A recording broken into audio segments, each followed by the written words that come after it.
आम आवाम news channel में आप सभी का स्वागत है।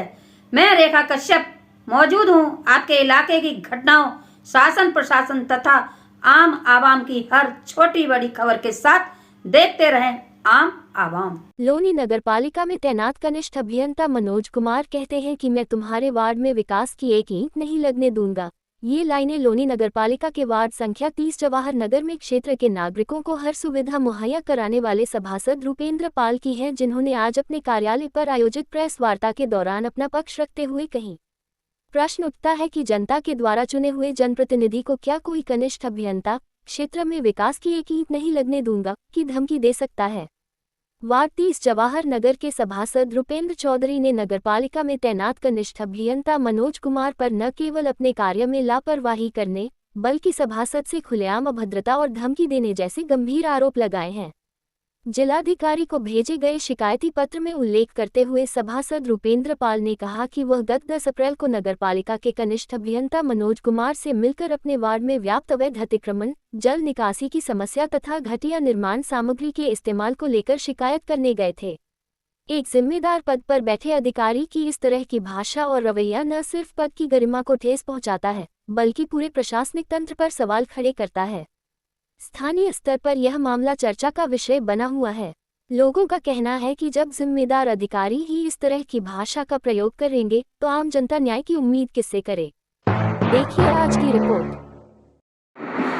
अभी हम उपस्थित हैं लोनी नगरपालिका के वार्ड नंबर 30 में। वार्ड नंबर 30 में एक प्रकरण घटित होता है। बताया जाता है कि जनता के चुने हुए जनप्रतिनिधि के साथ लोनी नगरपालिका में कार्यरत कुछ अधिकारी दबंगई दिखाते हैं, अभद्रता करते हैं। तो उसी की जानकारी लेने आज हम पहुंचे हुए हैं जनप्रतिनिधि के पास और उनसे जानकारी लेंगे कि आखिर पूरा प्रकरण क्या है। सर, आपका नाम? मेरा नाम रुपेंद्र चौधरी है। रुपेंद्र जी, एक जानकारी लगती है कि आपके साथ कुछ जन समस्याओं की जिनकी आप शिकायत करते हैं लोनी नगरपालिका में, उसको लेकर कुछ अधिकारी अभद्रता करते हैं, दबंगई दिखाते हैं। क्या है पूरा मामला? ये बहुत लंबे समय से, मैं पिछले लगभग 1.5 वर्ष की बात मैं करूं तो मेरे द्वारा या जनता के द्वारा जो भी शिकायतें की गई है तो नगरपालिका की तरफ से उनका कोई भी निस्तारण आज तक नहीं। पहले एक अतिक्रमण जो खड़ंजा लगा था 3 फुट पाट के, उसमें से 8-8, 10 फुट के गाटर गाड़ दिए, आधा काम किया। उसके बाद कहते हैं कि भी यहाँ 14दी काम होगी, जबकि सघन आबादी क्षेत्र में 14दी का कोई विषय ही नहीं है। और वो तो पहले से ही नगरपालिका द्वारा कि खड़ंजा लगा हुआ है, रजिस्ट्रियों में वहाँ गली खुली है, उस सब के बावजूद उस पर कोई काम नहीं। कहते हैं बार बार, तो कहीं ना कहीं उनका पारा हाई होता है। ऐसे ही 2024 में एक 10-15 लोगों के द्वारा एक एप्लीकेशन दी गई एक गाटर गाड़ के रास्ता अवरोध करने के विषय में। उसके बारे में चर्चा करते हैं तो वो कहते हैं कि मकान तो बना लिया, लेकिन मकान की सुरक्षा के लिए उन्होंने गाटर गाड़ रखा है। अब नाली के बाद गली में गाटर गाड़ के मकान की सुरक्षा होती है तो नगरपालिका के कौन से एक्ट में है? वो लिखित में अगर इस चीज़ को दें कि भाई इस प्रकार मकान की सुरक्षा की जा सकती है तो हमारी समझ में भी आ जाए, हम उस बात को नहीं समझते। ऐसे बहुत सारी चीज़ें हैं कि कभी किसी बात को लेके, चाहे नाली को अवरोध किया गया हो, चाहे पैड़ी बनाई गई हो, किसी भी अतिक्रमण या फिर जनहित के काम को लेके उनके पास गए तो उनको उसको लेके तनाव आता है। और पहले उन्होंने कहा कि सभासद होता क्या है। पहले बहुत 1-1.5 साल पहले कहते हैं सभासद क्या होता है। मतलब जनता के चुने हुए जनप्रतिनिधि को वो कुछ समझते ही नहीं है। हम नहीं, बिल्कुल नहीं समझते। उनका सीधा कहना है सभासद क्या होता है। उसके बाद कहते हैं कि भाई भविष्य का हमारा कोई ठेका तो है नहीं, भविष्य का ठेका हम नहीं ले रखा। इसकी शिकायत भी मैं लिखित में पहले कर चुका हूँ कि उन्होंने इस प्रकार के शब्दों का इस्तेमाल किया। हम नाली बनाने की कहते हैं, विकास कार्यों की भी, हालांकि जो जेई है उनकी जिम्मेदारी लास्ट में पड़ती है, लेकिन अभी ये रास्ता जहाँ बैठे हैं मार्केट के नज़दीक में, ये रास्ते के लिए यहाँ पानी भर जाता है। इसको कई बार कहा गया, बोले कि भाई तुम्हारे वार्ड में एक ईंट भी नहीं लगने दूंगा मैं। किसने कहा ये जेई मनोज कुमार ने कहा। अच्छा, जेई मनोज कुमार। एक भी ईंट तुम्हारे वार्ड में नहीं लगने दूंगा। और 15वें वित्त के कार्यों में बहुत सारे वार्डों में नाली खड़ंजे का कार्य हुआ है, वहाँ टेंडर हुए हैं, लेकिन वार्ड नंबर 30 में ये प्रमाणित अपनी बात को उन्होंने किया है कि एक भी काम नहीं होने दूंगा, तो मेरे यहाँ एक भी काम नहीं लगाए। ऐसी बहुत सारी चीज़ें अब रही। पीछे में कई बार एप्लीकेशन देने के बाद में बार बार जब मैं गया तो अभी 10 तारीख में मैं गया तो हमने कहा कि जी कोई ऐसा काम तो हो 1.5 साल में जिसको आप निस्तारित करके हमें ये कहें कि ये हमारी जिम्मेदारी है। तो कहते हुए जनप्रतिनिधि का काम है। ये 10 अप्रैल की बात है, ये 10 अप्रैल लास्ट की अब ये बात है। तो उनका कहना ये है कि जनप्रतिनिधि सामंजस्य बिठा के लोगों के बीच में बैठ के जन समस्याओं का समाधान करें। अब ये संभव है क्या? फिर ये अधिकारी कर्मचारी जो सरकार ने लगाए हैं वो उनका काम क्या है? केवल पैसा गिनना तो काम नहीं है कि यहाँ से हम कमाएंगे पैसा ले जाएंगे। विकास कार्यों को लेके, गुणवत्ता को लेके भी मैं कई बार शिकायत कर चुका हूँ। मौखिक रूप से और लिखित रूप से करने के बाद भी वो ये कहते हैं कि जांच हो गई है, गुणवत्ता ठीक है, लेकिन तुम्हारी कोई आवश्यकता ही वहाँ नहीं थी, तुम हो कुछ नहीं जो तुम्हें मौके पे बुलाया जाता। इस प्रकार के कार्य वो निरंतर करते रहे। बहुत लंबे समय से मैं उनको आगाह भी करता रहा हूँ कि भाई ऐसा नहीं, वहाँ लोग हैं। जेई मनोज कुमार पर पहले भी आरोप लगते रहे हैं लगातार उनकी कार्यशैली को लेकर, लेकिन फिर भी संबंधित विभाग या संबंधित अधिकारी ना तो उनका ट्रांसफर कर रहे हैं, ना ऐसे अधिकारी को सबक सिखाने का कार्य किया जा रहा है। ये लंबे समय से मैं ये कह रहा हूँ कि मैंने ही शिकायत की और बहुत सारे लोगों ने की और बहुत सारे हमारे जो पार्षद भाई है उनको उन्होंने कहा कि पार्षद होता क्या है।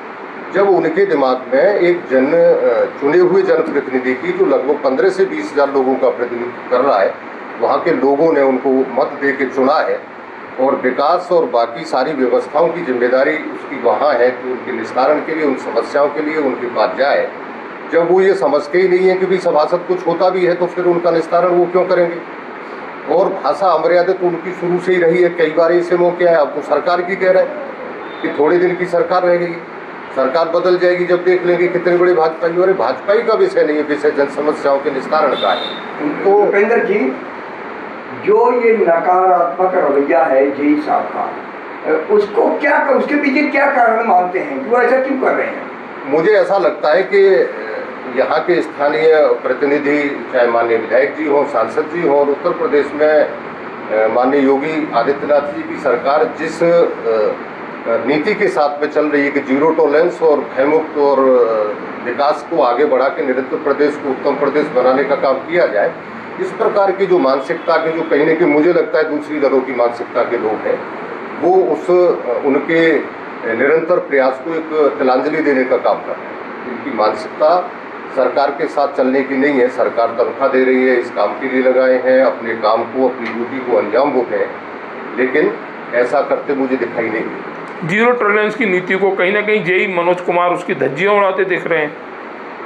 अब आप कल्पना करिए कि जिस विकास कार्य की शिकायत में मौखिक और लिखित रूप से कर चुका हूँ और जिसके फोटो भी मैं आपको भी वो मुहैया करा दूंगा, जो उखड़ गया है, एक महीने में उखड़ गया है, 2 महीने में उखड़ गया है, उनकी शिकायत करने के बाद भी अगर उन पर कोई कार्रवाई नहीं हुई है तो जेई ही तो उनको पास कर रहे हैं।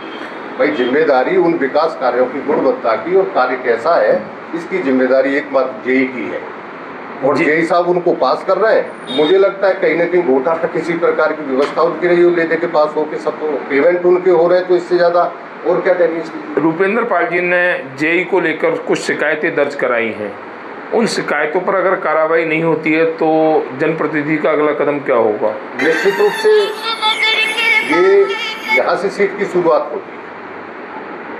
सरकार जिस मंशा के साथ काम कर रही है, तो यहाँ से लेके डीएम साहब को मैंने कहा है, ईओ साहब को मैंने, एसडीएम साहब को भी इस बात के लिए कहा है, पहले भी कहा था, उस पर अभी तक कोई कार्रवाई नहीं हुई। अभी यही साहब, ईओ साहब भी कह रहे थे कि भाई थोड़ा सा समय दो, थोड़ा समय देते देते 1-1.5 साल हो गई है। तो निश्चित रूप से लखनऊ का रास्ता हमारे लिए कोई बहुत मुश्किल नहीं है। माननीय शहरी विकास मंत्री और प्रदेश के मुखिया जो इतनी अच्छी सरकार चला रहे हैं, जिन्होंने प्रदेश को बहुत ऊंचाइयों पर ले जाने का काम किया है, तो उनसे निश्चित रूप से हम आग्रह करेंगे कि ऐसे लोगों का उच्च स्तरीय कमेटी बना के कहीं न कहीं ठीक तरीके से जांच हो और दंडात्मक कार्रवाई की जाए। तो ये कहना है वार्ड नंबर 30 के सभासद रूपेंद्र पाल जी का कि कहीं ना कहीं मैं पीड़ित हूँ। जनता का चुना हुआ जनप्रतिनिधि जो लगभग 15 से 20 हज़ार लोगों का प्रतिनिधित्व करता है और यहाँ के जेई मनोज कुमार की नज़रों में उनकी कोई कीमत नहीं है, तो ये स्पष्ट है कि मनोज कुमार को कोई राजनीतिक संरक्षण प्राप्त है, जिसके चलते वह चुने हुए जनप्रतिनिधि को भी कुछ नहीं समझते। हमने कई मौक़ों पर देखा है इनके कार्यों में जो नालियाँ बनती हैं, खड़ंजे बनते हैं, उनमें कहीं ना कहीं घोटाला नज़र आता है और उस पर ये कार्रवाई नहीं करते। इसका मतलब इनके कार्यकाल में खुला भ्रष्टाचार हो रहा है। संबंधित अधिकारी इस पर ध्यान दें और ऐसे अधिकारी को तुरंत सस्पेंड करते हुए उनके खिलाफ जांच बिठाने का कार्य करें, जिससे कि जनता का चुना हुआ जनप्रतिनिधि अपने मान सम्मान को पा सके।